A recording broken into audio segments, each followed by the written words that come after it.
Hey, listeners, welcome back to the Third Wave Podcast. Today's guest is Dr.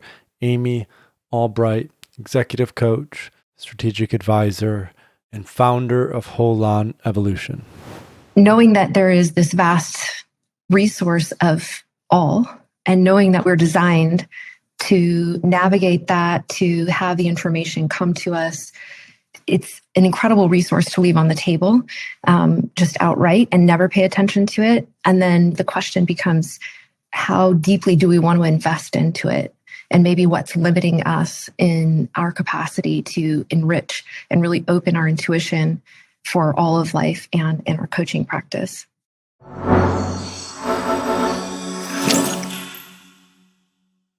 Hey, listeners, I am so excited to have Dr. Amy Albright on the podcast today. Her talk is the one that she gave at Third Wave's virtual summit, which took place in May 2022. It's a phenomenal talk. It goes about 45 minutes in length, including some Q&A. And Dr.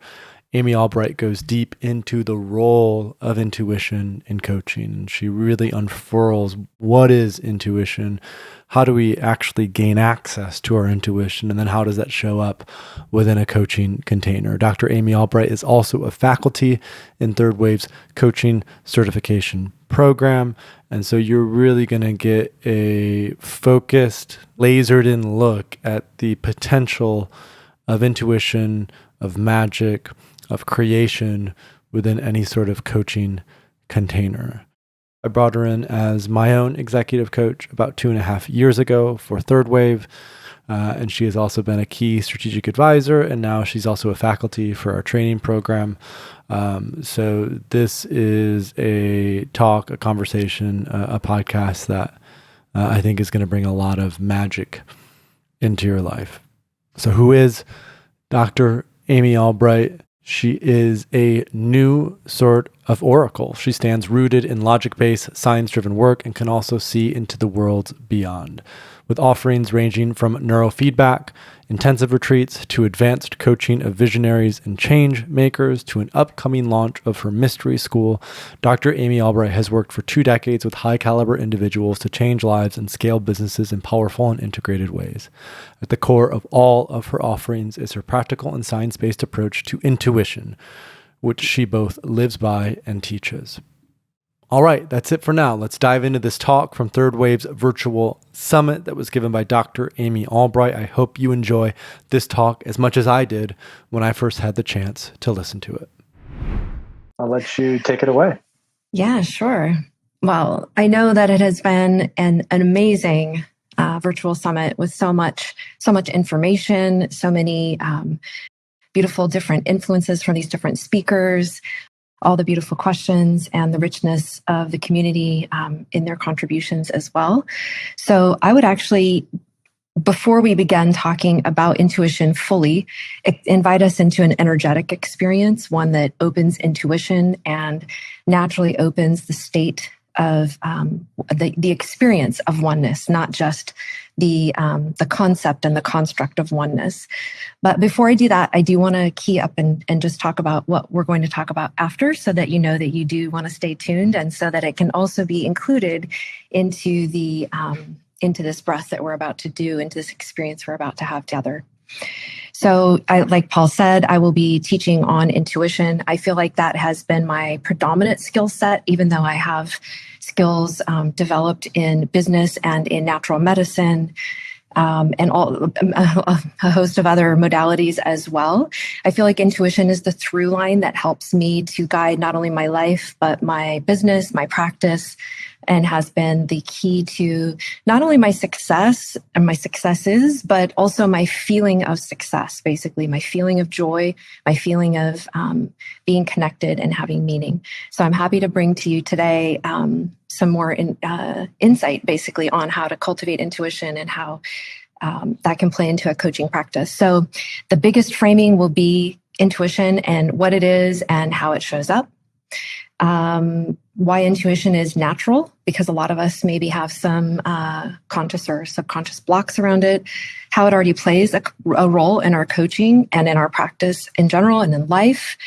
And then having some really, basically, I have 3 key ways that I offer to anyone, regardless of who I might be speaking to really develop and cultivate the skill of intuition, because they are literally skills to be developed. And then I do have a couple of my favorite ways that I have worked with the medicine in my own journeys to be able to cultivate an open intuition. So I'll be sharing all of that with you. But first, I would love to invite us into an experience. So this is, I call it a distinction different than meditation, because we're actually working with the energy anatomy. And we're going to be working with the breath to link into the energy anatomy to basically open up and allow for, like I said, the experience of oneness. So not just the mental construct, but how do we actually experience that in our minds, in a spacious way, without the thinking about it, but their awareness feels like it settles onto an experience of oneness. How do we experience that in our physical body? And how do we experience that in our energetic body? So this breath is very powerful, and I'll be guiding you through a few steps. So wherever you are right now, if you're driving, obviously don't close your eyes, but if you're somewhere safe and this feels like a thing that you would like to do, I invite you to participate very fully. This breath by itself has the capacity to change people's lives quite dramatically. So I'll invite you to please close eyes. Just notice that you have a body and that it's breathing, and don't do anything different, please. Leave the breath just as it is and just notice. Noticing how your body feels, noticing how the breath flows. If it's feeling a little choppy, just noticing. Good. Now, for anybody that knows me, you know I like to play. The world of creativity and play are so key for developing intuition and opening up the extraordinary senses and the aliveness. So we're about to play, just so you know. Now I would love for you to feel and sense your skin as it surrounds and envelops your entire physical form.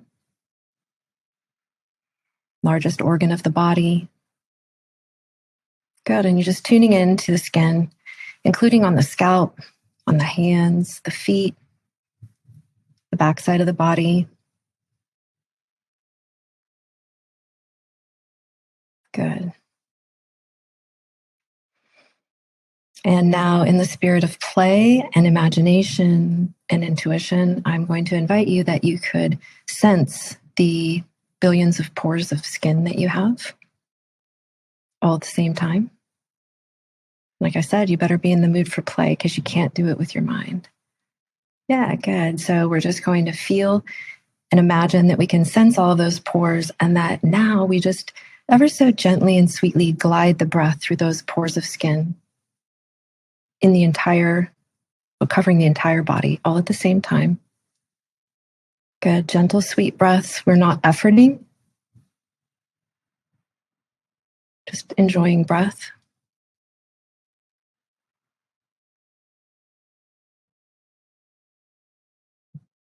Good. The exhale is just going to do whatever it does.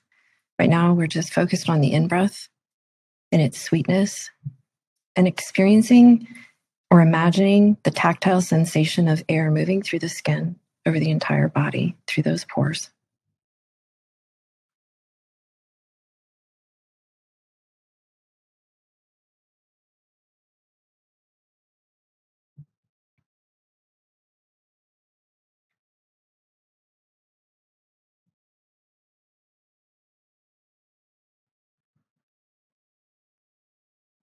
Good.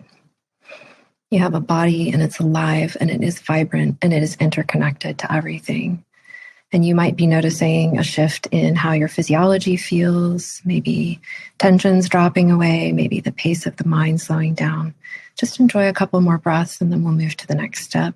Inhaling through all of the pores of the skin concurrently, including the scalp, hands and feet.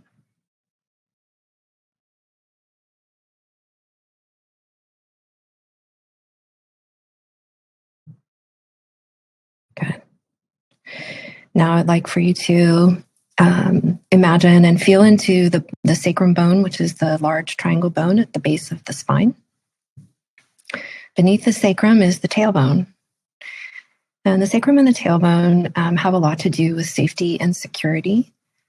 They are very much linked to our primal nature. And if you think about it, we do have a tailbone, much like many other mammals. And when we move through life, sometimes our tail and our tailbone get a little tucked in. We begin to behave like a dog with a tail tucked between their legs. Maybe from particular traumas, maybe from belief structures, maybe from just kind of the rigors of modern life. I invite you right now just to bring a sensation, a color, an image, something to the tailbone area. Maybe it's just the awareness. And allow for that tailbone, even if it's just in your mind's eye or pretending, to shift back a little bit, to be like a happy dog with the tail out just a smidge. No need to move anything on a physical level if that doesn't feel correct. It's more the intention.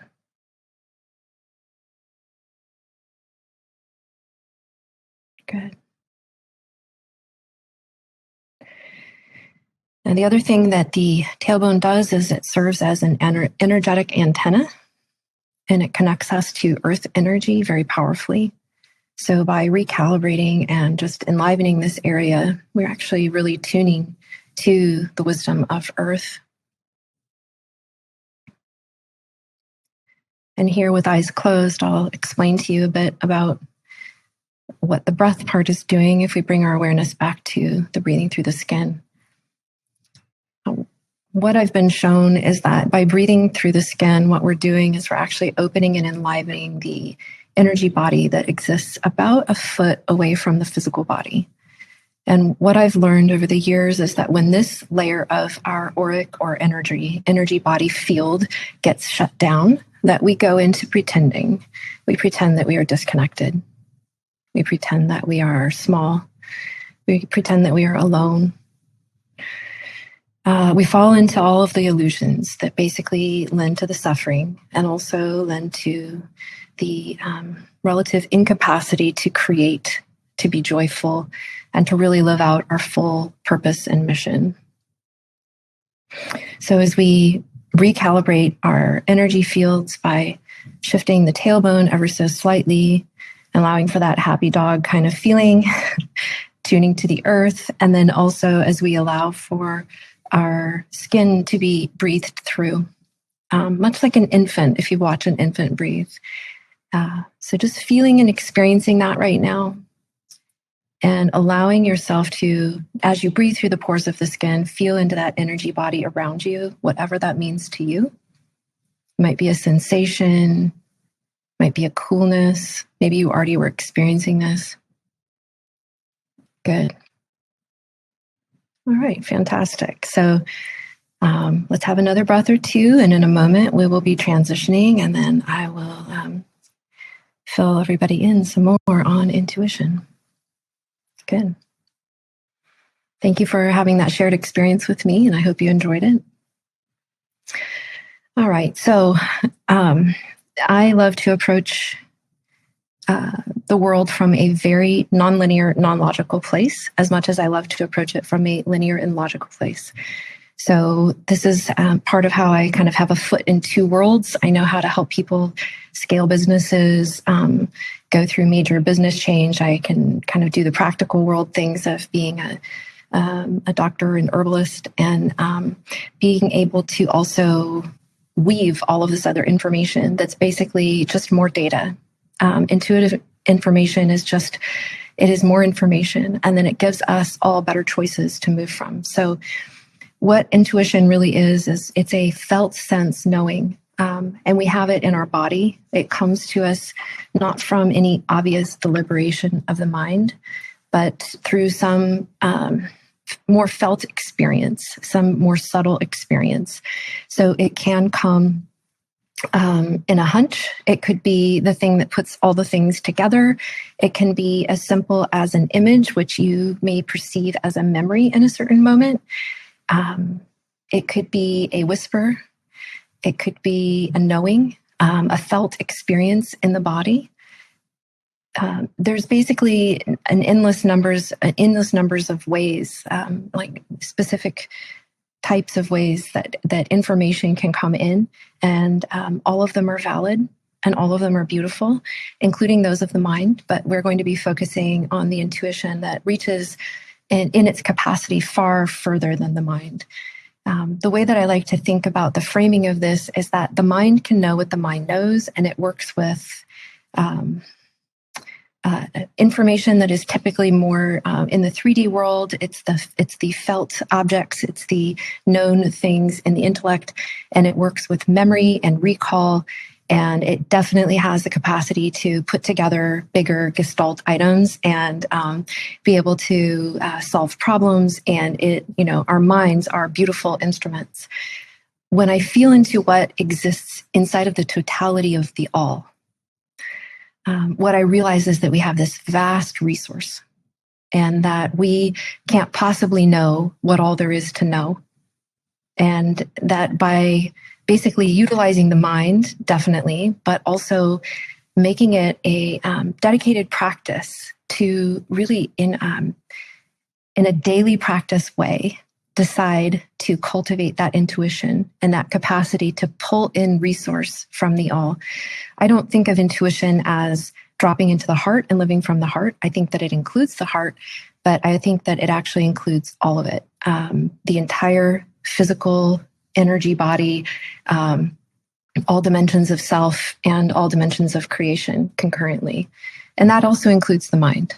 But thinking of the mind as maybe one of the colors of the rainbow of the spectrum that's coming through rather than the predominant force. The trick with that is that we have led our lives. Most of us have been trained societally or whatever else away from the intuitive capacities. And the problem with that is that we've moved away from ourselves.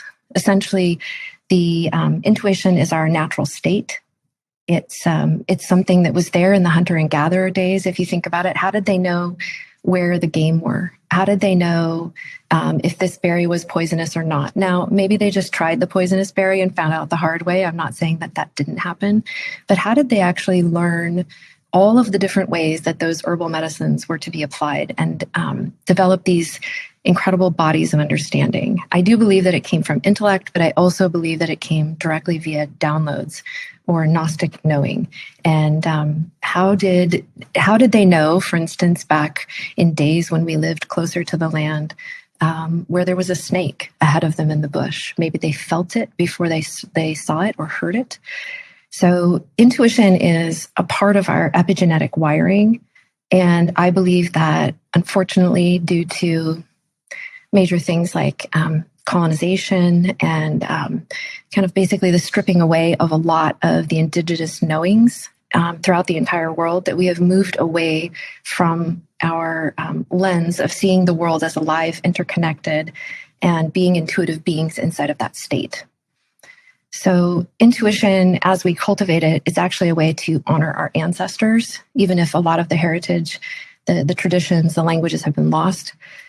It's an amazing way to reconnect to, I would say, not just to nature or to each other in this time, but really through all time, because the information is that unlimited. Nonetheless, here we are, and we've been taught to think with our brains moving information in front to back. We are taught to push on the steering wheel of life to try to get it to drive faster, to accomplish more. And we basically are on information overload. One of the things that I think is one of the greatest inhibitors is not just that we are taught to maybe fear, culturally at least, intuition, or to judge others who are intuitive, but that we are taught to overachieve and to take in far too much information. And in that input of information, let's say from the 3D world, we're actually drowning out the information from the unseen world. So in our daily lives, we lose track of our own inner voice because we're constantly bombarded with TV, podcasts, conversations at work, and just, the whole multitude of everything that are coming in as inputs. So there's a lot of good reasoning why we have basically this atrophied limb. I sometimes liken it to waking up one's intuition at the depths of it can feel for some people like the climb back from recovering a limb once it's been broken and casted, and then the cast is removed. You can imagine an arm or a leg that you've seen in the past and it looks beyond repair. The bone is mended, but it is wasted away. And it actually takes very little time to grow all of that back. And eventually it doesn't ever seem to have been missing.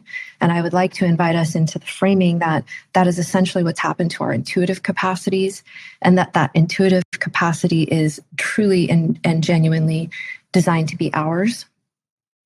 And it can be revitalized very quickly. So let's talk about intuition inside of coaching now.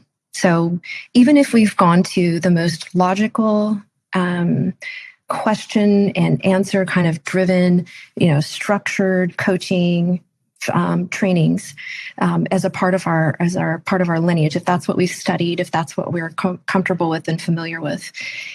Ultimately, it doesn't really matter that that's maybe the heritage, because the way that we apply these things is actually via intuition. So if you're in the middle of a dialogue with a client, how do you know when to pause and have another statement or another sentence or another question happen in the middle of that particular dialogue, even though the client's wanting to continue forward and talk about the next thing? How do you know, maybe you have a feeling in your gut that something needs to be said about that topic that was talked 10 minutes ago, and that somehow that topic goes with this topic and you're not sure exactly how yet. But as you have that next breath, something occurs to you.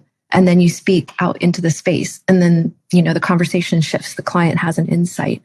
So I believe that we're all doing intuitive things all of the time. And it's just kind of the need basically to name that, and so that we can become better, that we can practice the intuitive skills that maybe we weren't taught as a part of our coaching programs that we've gone through. I certainly don't think that we were taught intuition inside of any formal education. If you've gone to mainstream schools, I think that a lot of mainstream education trains it out. So how do we already do it? We already are. We know when to pause. We know when to look deeper. We know when to go back. We also may hear the resonance of their voice or our own voice as we're listening to what they have to say. And if they are basically trying to convince themselves of something that isn't really real, you can hear the resonance of their voice or the constriction of their vocal cords. Basically, what we're using with intuition inside of our coaching practice is we're enlightening our emotional intelligence is one layer of what's going on. And the more emotionally intelligent that we are, typically the more fulfilled we are as humans, and also probably the more successful that we are as coaches. So it really, the intuition is like an enhancement of that emotional intelligence inside of a coaching practice. And then maybe we want to just talk for a moment. We're seeing also intuition happening in our lives just regularly and routinely. Maybe we get an insight about what's really going on with one of our kids, or we get a download about one of our friends while we're in the shower, or, we have some other little things happen. Most likely, most of us are omitting or underplaying or not listening to the majority of signals. Now, why would I say that? I believe in everybody here. I mean, but what I know, this is something that I've experienced, is that probably for every 50 insights that I get, I might be able to consciously recognize one. And that's why later on in time, someone will say, "Oh, I actually knew that was going to happen," but they didn't consciously acknowledge it at that moment. Or I knew that person, that was that person's true colors, and I didn't trust my gut in that moment. So a lot of the times we see these intuitions either with our clients or in our general lives after the fact. So knowing that there is this vast resource of all, and knowing that we're designed to navigate that, to have the information come to us, it's an incredible resource to leave on the table, just outright, and never pay attention to it. And then the question becomes, how deeply do we want to invest into it? And maybe what's limiting us in our capacity to enrich and really open our intuition for all of life and in our coaching practice. So I've developed an understanding of what it takes to make this happen. So the key elements to increasing the skill of intuition that are helpful for anyone. The first one really has to be desire. Desire is what ignites the solar plexus. It's what puts passion into the way that we frame the world. And the desire for these skills to open and to be able to interpret them is the fundamental thing. Because without that fundamental desire, we really don't have enough fuel and enough raw working material and enough space inside of all of the rest of the inputs of our life to be able to find the intuition and know what to do with it. The next one would be trust. So trust is what anchors us into safety. Can we trust that we are equipped, that, this whole epigenetic ancestors saying actually applies to us and that we can develop this skill?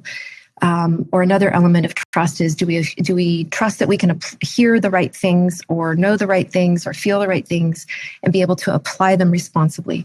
I want to be really clear that the application of intuition inside of a coaching practice, please don't be of the place of, well, my intuition's telling me, and so therefore it's what's real.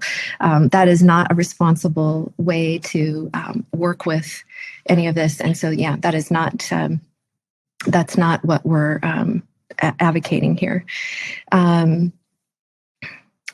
The third one is to be on the constant pursuit. So if you are looking for and noticing intuition as it comes through either in your practice or in life, you are more likely to continue to find it, because that which we are seeking for, if you're inside of a room and you're looking for your phone, then you're more likely to find your phone. If you're just wandering around the room and you're not looking for the phone, you may not see the phone there. You may not see that object there. And it's much the same way with intuition. It's bringing our attention to it again and again. And then another really important part is to continue, the fourth part is to continue to reinforce to yourself where you find things. If there is a serendipity or if there is an insight that is on point, be excited about it, and maybe even reflect on, how did you create that? Were you in the right mood? Is it a set and setting thing? Did you have the right headspace? Were you calm enough that day? Had you had the right amount of sleep? And of course, there is a ton that can be said about all of this. Essentially, peak performance and developing intuition are the same thing. Because if we have a peak physical performance, anything that we can do to get ourselves into that state with diet, exercise, eliminating toxins, et cetera, we're basically upping that capacity for intuition. Okay, so we have desire, we have trust, we have looking for it, and then we have reinforcing it. So those four are good for everyone, and including bringing that into the conversation with your clients if you desire to help them to improve their capacities and intuition. I think that the last topic really is, so how do we work with the medicine?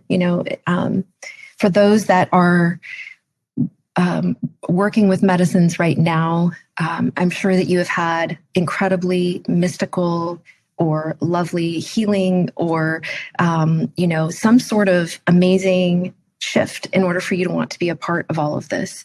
And I know that you probably are also, if you're on this call, wanting to help others in some sort of a leadership capacity as a coach or a guide or whatever that is. So how do we really bring the it's two intimate worlds together, and they actually never were separate, but I'm just going to speak about them that way for a moment. One is the space of a psychedelic experience, and the other is the space of someone's intuition or their very innate and embodied experience of their own spirituality.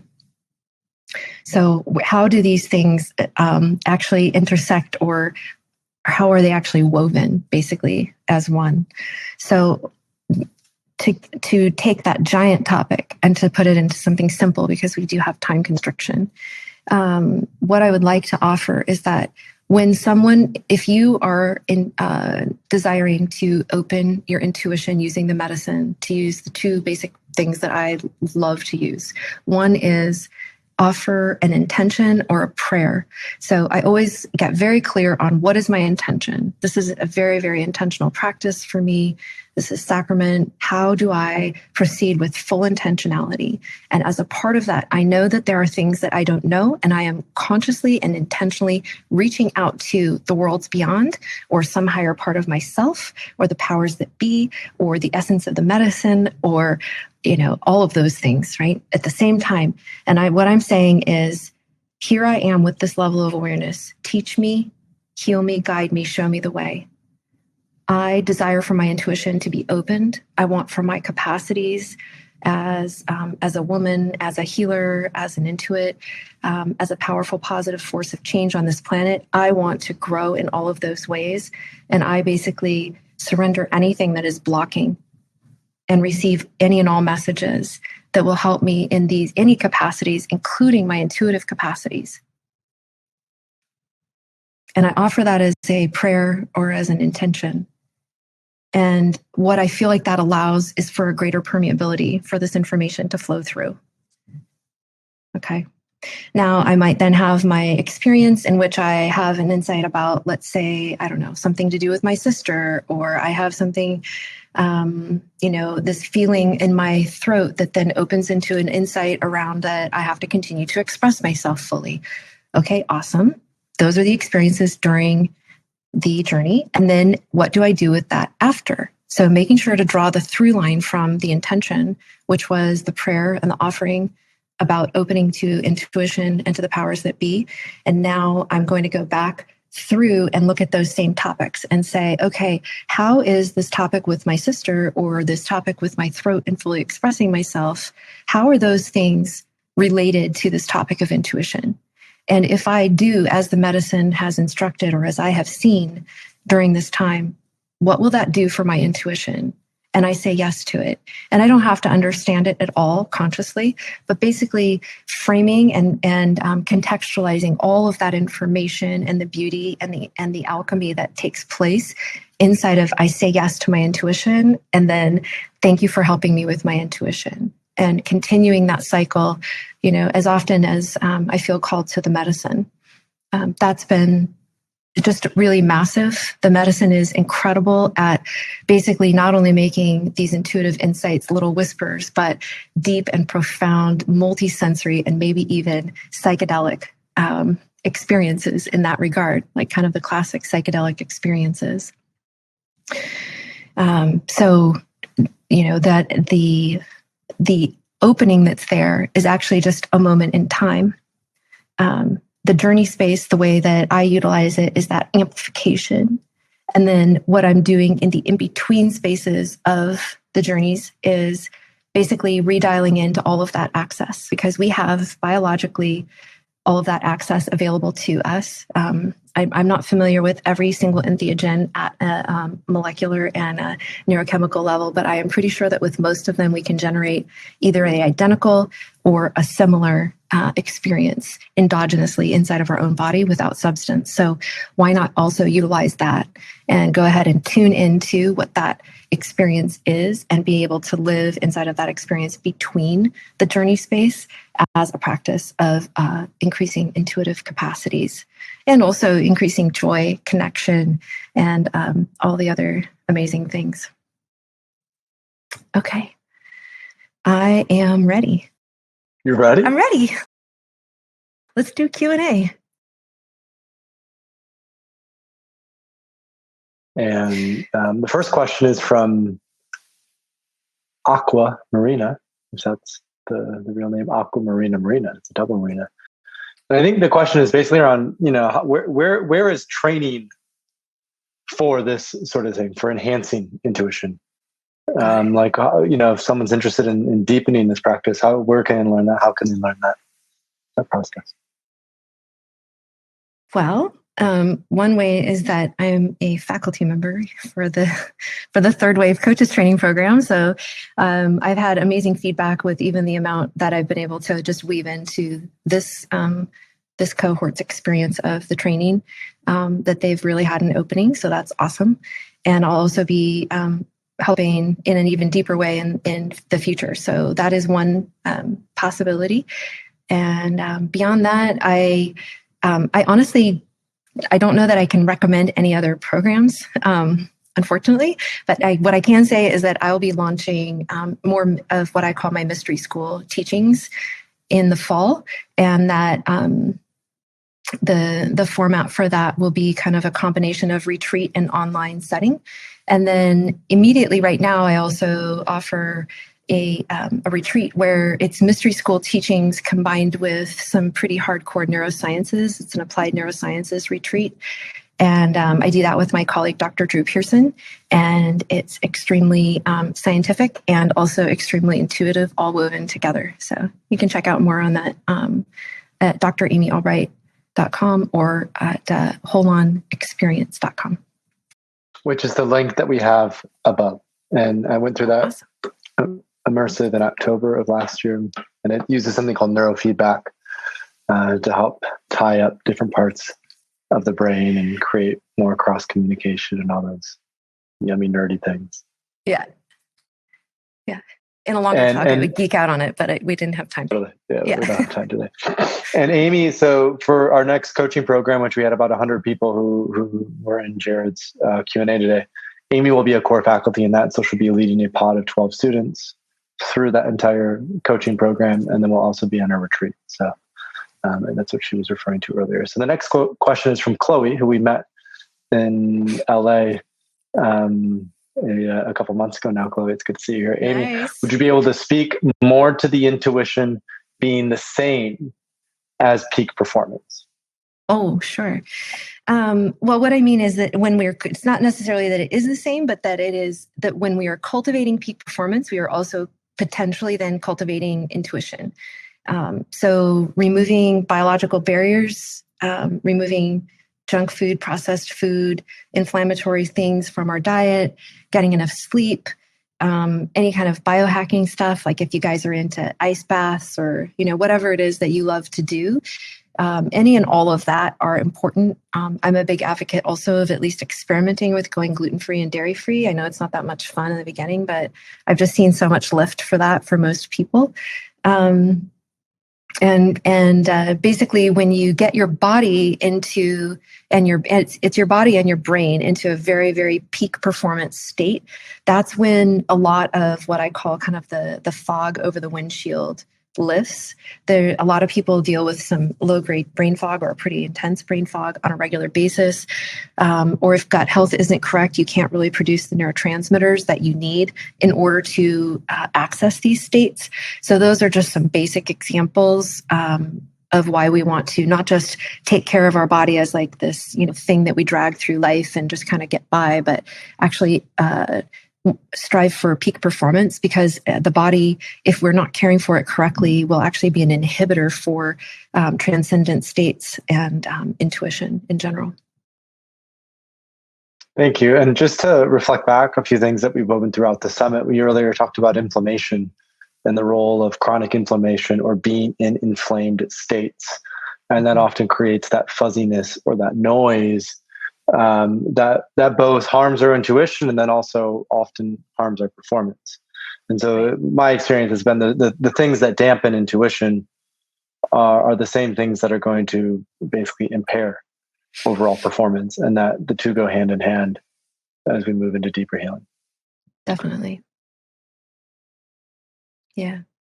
And also, I noticed somebody mentioned removing toxic people, removing anything that's toxic. Like if it's not the vibration or the wavelength that you wish to be moving toward, then I would recommend moving away from it in a clean way. So it could be, zero content stuff that you might watch on TV or movies or whatever, or negative things even. Basically, the less noise that there is, the less toxic relationships that you have, the more space that there is for everything else. Yeah. Beautiful. So we have a few minutes left, so we probably can do a few more questions. The next question that I have for you is what have plant medicines or psychedelics specifically taught you about intuition? How did it further help develop or clarify or add another layer of complexity that you think has been insightful or helpful in your own practice? Yeah. I feel like a lot of people that I hear to start off with a story like this, well, I tried them in my 20s and it didn't go the same. So I really had to figure out what they were about. And I would say, in the more recent years, as I've been working with them, I really use it kind of like what I was saying. Like, I'm constantly accessing intuition. Because I do this with my work, I'm often accessing it for other people. So what I've found is that a lot of the times, I'll actually want to so let's say draw a card from my goddess deck or something like that for myself. I would never do that for a client because I feel like I can see so much more clearly outside of me. So I think that for me, I've really cultivated it because I had already worked so much so without using any entheogens for a long time to cultivate intuition without it. Now that I'm using entheogens for my own practice, I'm using it mostly to cultivate intuition for myself because I feel like that's the blind spot, and or that's where the blind spots really are.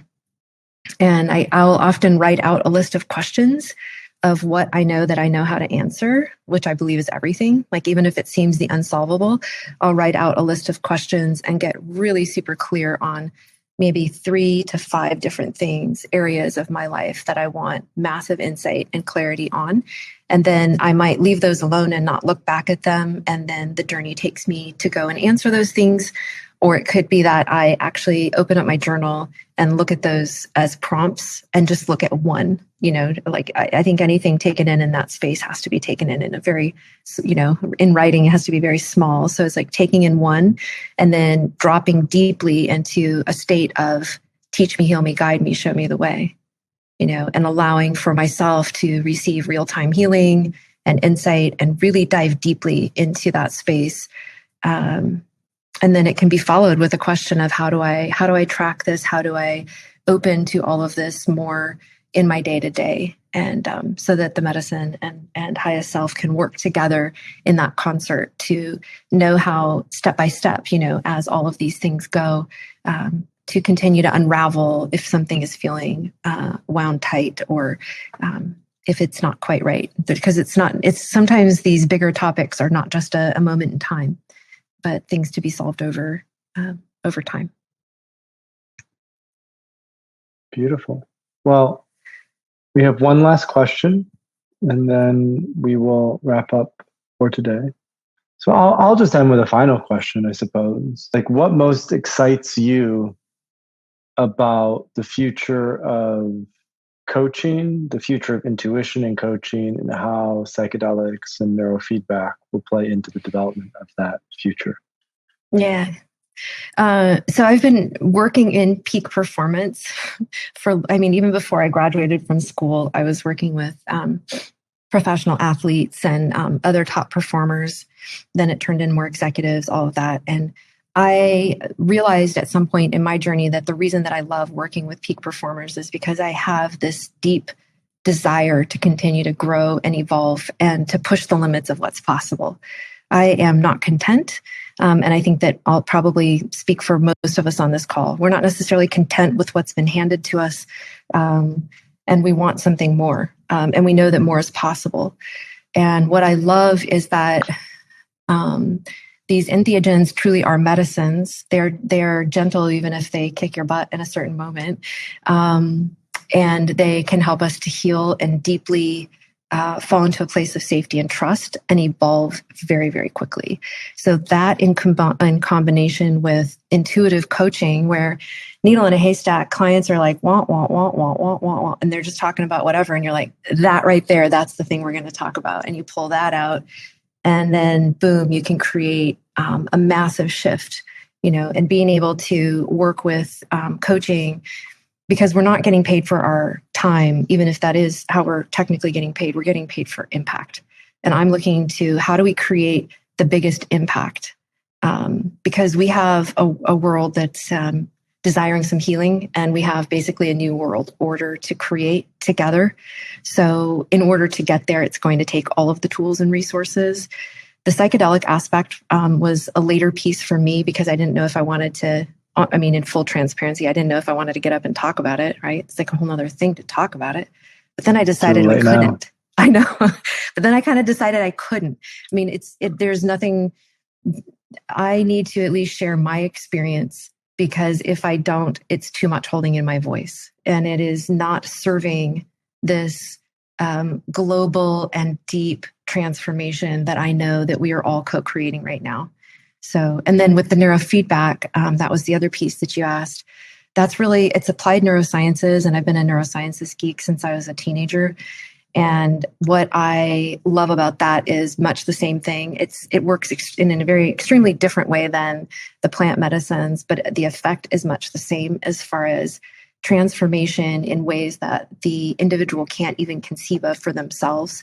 And with neurofeedback, it's highly, highly specific. It is like this little square inch of your brain right here is overactive, or this part is underactive, or there's a traffic jam happening, and the conversation between the coherence is out, and really being able to tune that up and calibrate that is an incredible gift, and it just helps to move everybody forward. So intuitive coaching, my own use for myself with the psychedelics, and then my use with clients for the neurofeedback has been incredible. Yeah, as a combination to moving forward. And there's lots of, what I've talked to the people who have attended over the weekend is this concept of psychedelics as a skill. And so how something like microdosing would be potentially a great adjunct to a non-psychedelic modality like neurofeedback. And the way that I always describe sort of the differences between the two was like neuro was much more like you're fine tuning an instrument, and that the brain is the instrument. With psychedelics, it's much more like the koi pond has become unsettled, and you kind of got to wait until the things settle back down once again to see which fish end up where, if you follow I like metaphor. It. Yeah. So it's a bit more of, and that's why when even Ben Greenfield had his talk, he talked a lot about, well, how do we support the brain? Because it's Right. quite a heavy load when we're working with psychedelics sometimes, and it requires additional support. Okay, one more question, just because I can't help it, because this is the last question really of the summit today, and it's a great question from Daniel. Daniel's a medicine facilitator. He's also an executive coach. He's also from Brazil. And Daniel works with somatic practices of Tibetan Buddhism. And he's wondering if you could speak to the role of the body in your intuitive practice. Oh, yeah. Thank you. You see, that's the thing, is that I wish that we'd had so much more time, because there's so much. I anchor all of this, Daniel, into the body. I am, without the root of all of this intuition into our body, we become, kind of like a kite that we let go of the string and we're just blowing around out there. I think that's a lot of kind of, and that goes to what Dave Burns was saying earlier, a lot of the dangers that can lie if we're not really grounded, and however we take that grounding. For me, it's through the body. I receive a huge amount of information through the body. I help others to learn how to receive information. The body is basically calling out to be heard. That's what illness is. If we're not hearing it soon enough, any kind of a disconnect or pathology of the energy body or of the mind crystallizes into the physical form. So, but we also can just get tensions in the body. We can have a relaxation into the body, and those tell us things. And if we learn how the energy body and the physical body are connected, we actually have a massive template of understanding all of this information. It's like the body is basically a human we have a human dashboard that tells us exactly what's happening, but we haven't been trained in how to perceive and then make decisions based on that. So I'm excited that you do somatic work, because I know that you are, that means you're also on team body, and that's amazing. And I want to encourage everybody to just really explore and pay attention to, because our bodies are holy temples, and they are telling us things all of the time. What a beautiful way to end this epic summit. Thank you, Amy, for popping in and sharing your joy and beauty with everyone, and intuitive knowledge. It's really been a pleasure to have you. Thank you for joining us for this summit.